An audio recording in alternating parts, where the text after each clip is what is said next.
Hello everyone, welcome again. We're rounding up with 2 with this video, and I'm so glad to have you join me again today.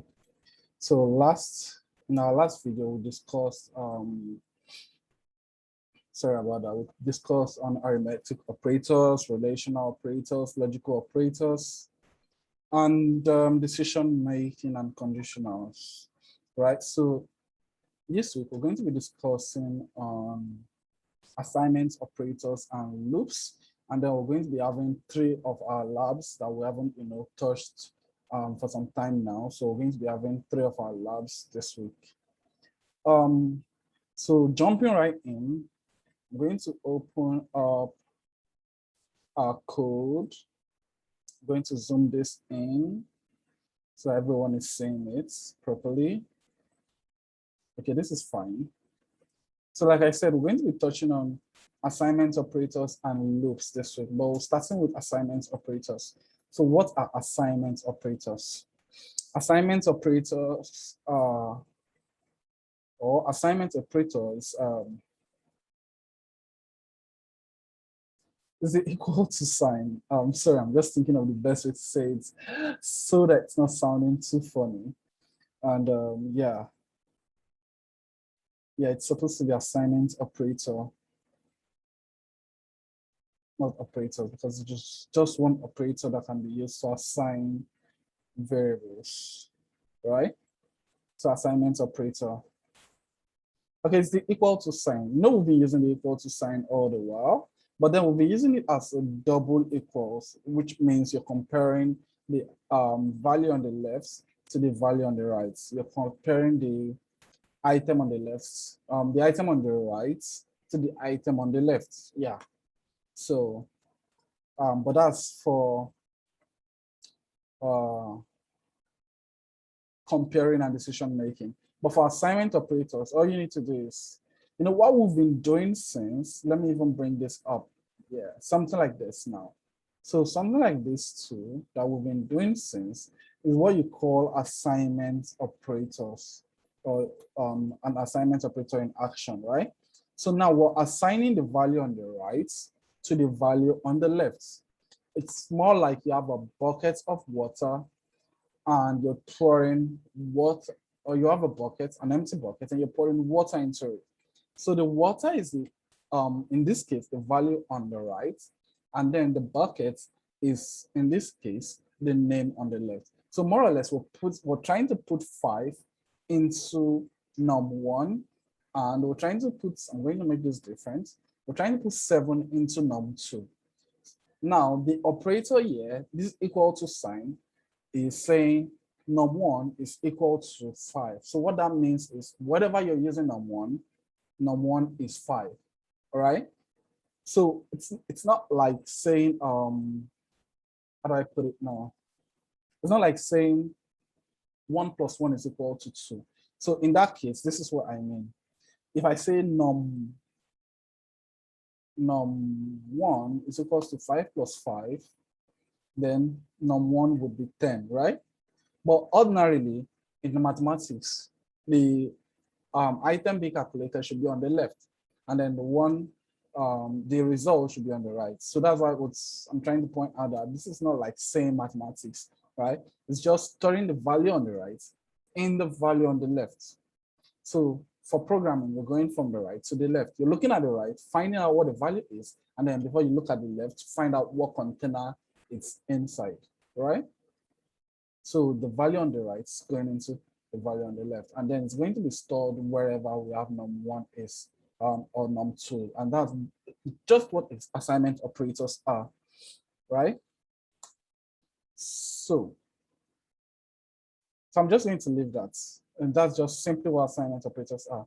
Now for loops, I'm going to just point out that we have a couple types of loops. First of all, what are loops? Loops are a way of doing something over and over again for a specified amount of time, or oh no, that's the wrong way of explaining it. So loop is a way of carrying out an action multiple times. It might not be specified because sometimes you don't know how long you want it to continue. So it might not be specified, but carrying out an action multiple times. So right now we're doing this multiple times, but you're just typing it, consider right line, consider right line. But what if I just want to type one consider right line and say repeat this action multiple times, right? So that's what loop is. Loop is a way of repeating action multiple times. So I'm going to point out that there are three different types of loops.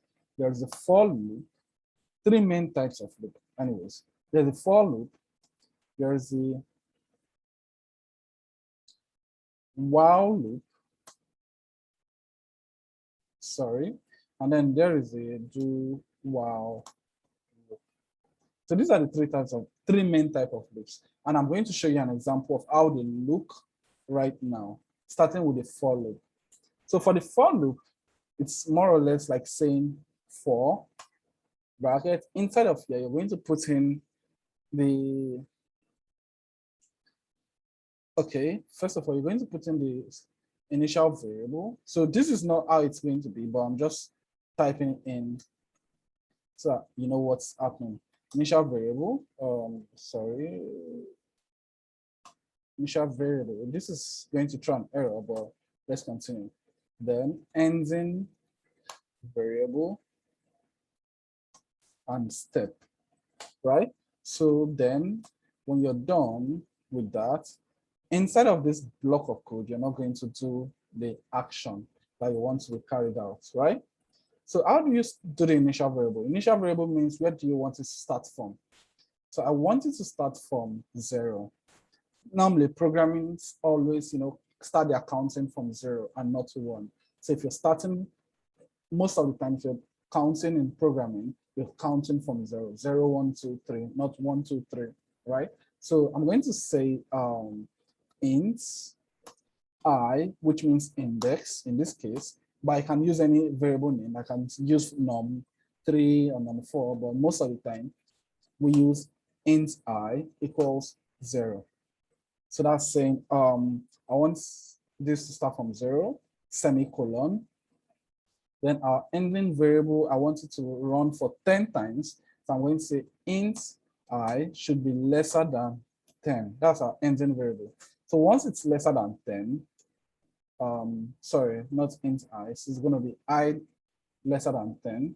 So once it's lesser than 10, then stop working. Then finally, the step. I'm going to say okay. I didn't teach you, I haven't mentioned this. So there's, okay, so normally it's supposed to be add 1 into it. So I'm going to say I equals I plus 1, right? So let's say I is 0 and 0 is less than 10.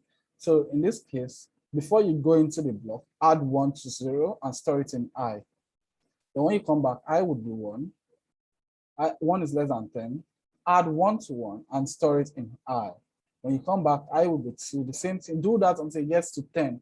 And when it gets to 10, it checks, it's 10 less than 10. It's not going to go into the block of code, it's just going to jump out. Let's see that in action. Console dot write line. I'm going to just print in I in the console. So I'm going to just run this, bring this down a bit, and bring this up a bit. Good. Close, .NET run.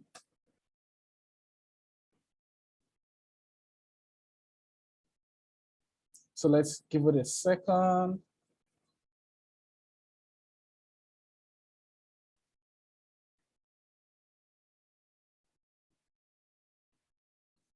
Let's give it a second to run.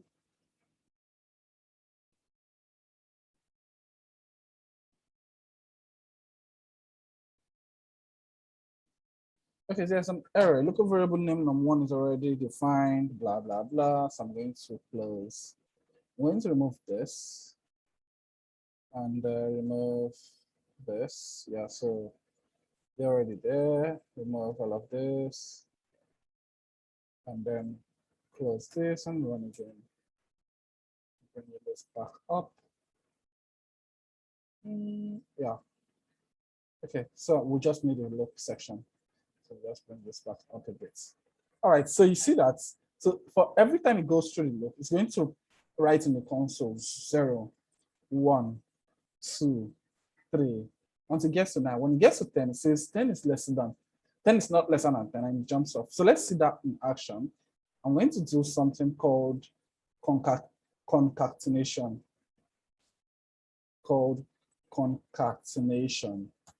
Right? So what that means is I'm going to be adding two values together. You know, so normally with strings, you have to put them in a quote, but this time I'm bringing one value from a different quote, another value from a different quote, and then add them as if they're the same sentence. And I do that with the sign plus. I'm going to try not to confuse you here, but just flow with me right now. So first of all, let's do this.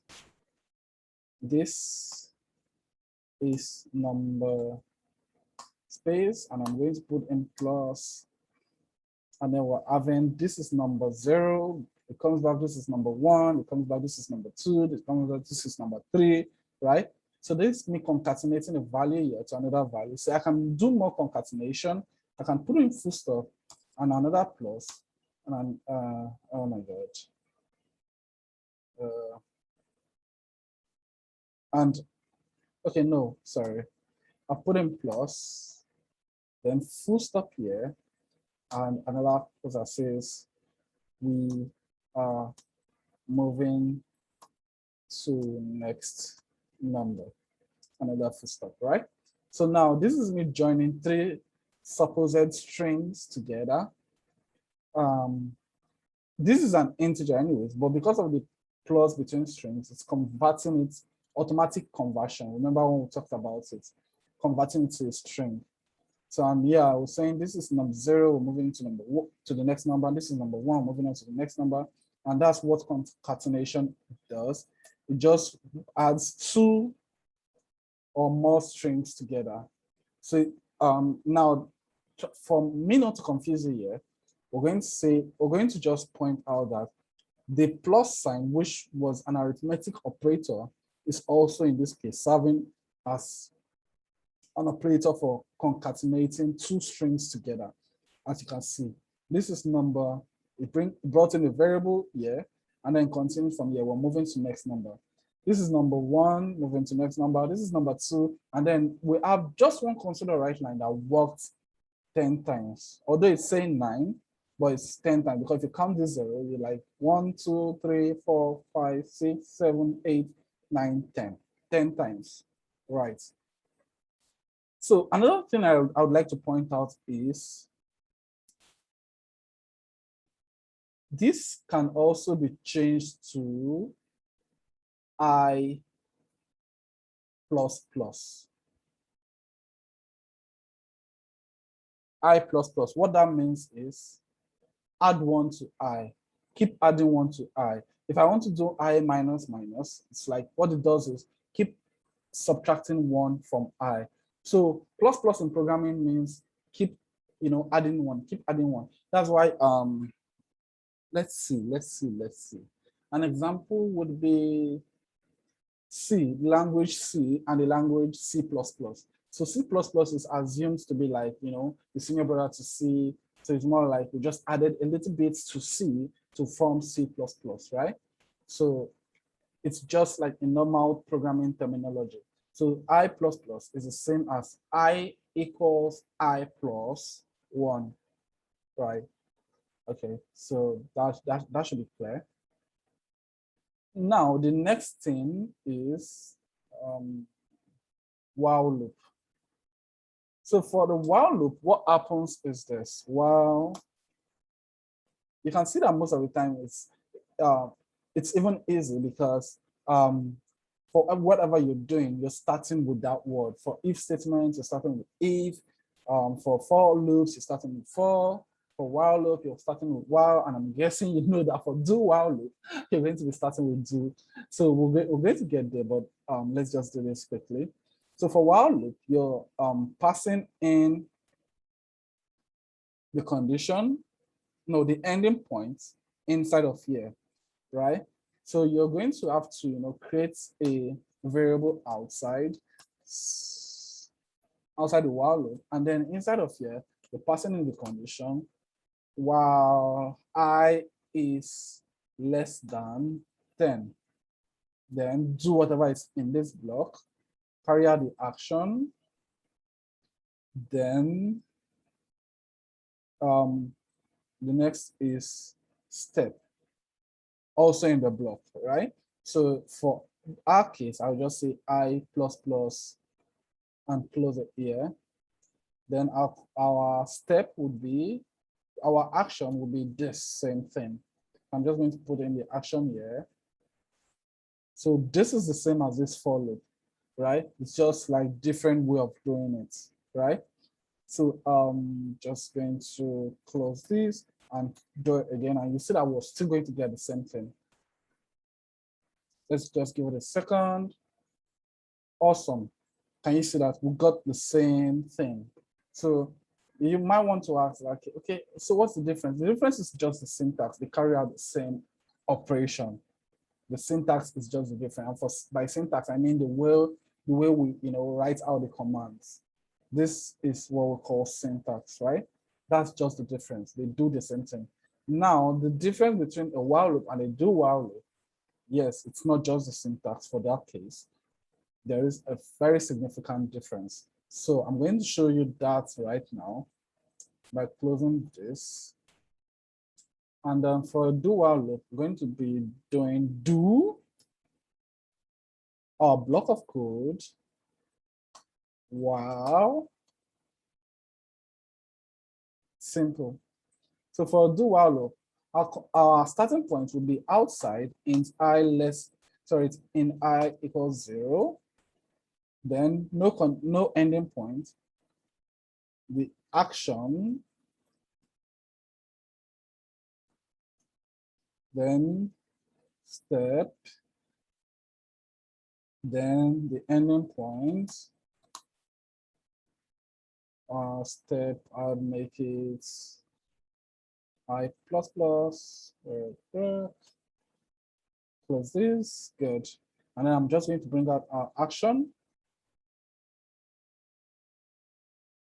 First of all, I'm just going to test this to show you that it's going to work same way before I show you what the difference is. Can you see that? Exactly the same thing as what we've been doing since, right? And it's also did it 10 times. Now, what's the difference now? The difference is that these two, if the command is false, so let's say I do like I is lesser than 0, I is lesser than 0, I is lesser than 0, and I open this up, open this up, open this up, and this time I'm just going to change all of this. So I will have 3 different variables, J, then K, K, K. All right. So make this J and make this K. All right. So now let's see what's going to happen. Remember, I was saying start from 0 and then work if I is lesser than 0. Let's see what's going to happen. Run.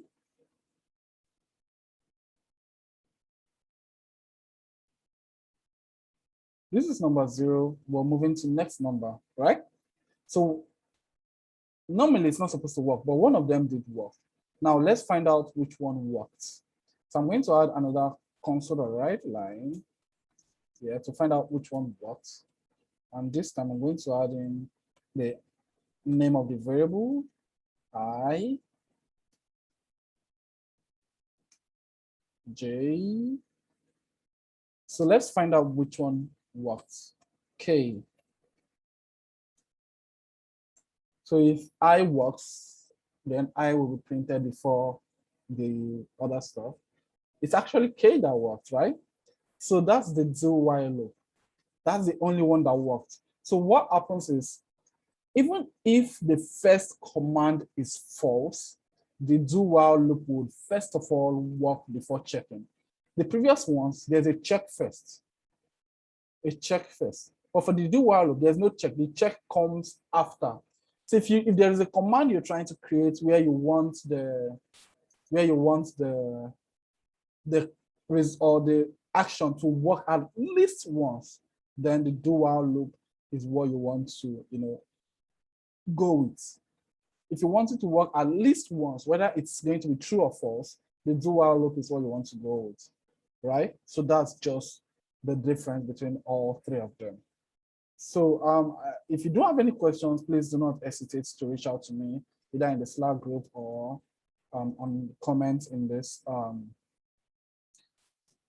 on this video. I'm going to be dropping some resources, and I'm also going to be dropping the task in the Slack channel. So we're going to be having our first three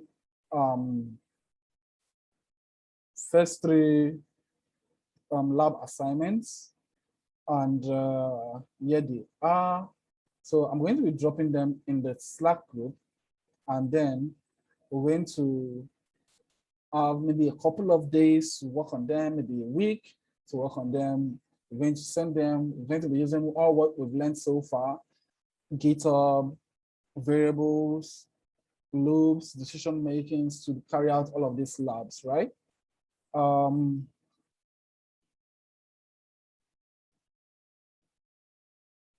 Let's see. So write out a C# program to check for prime numbers. Awesome.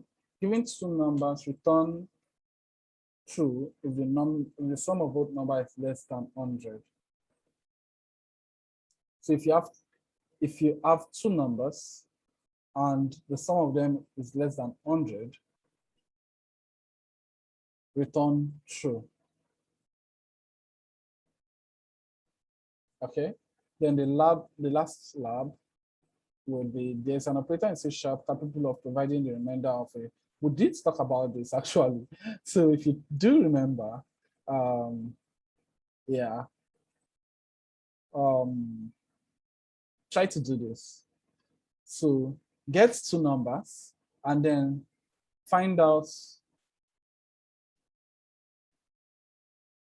the first parameter divided by the second will have a remainder, possibly to return that value. So find out the remainder of two numbers.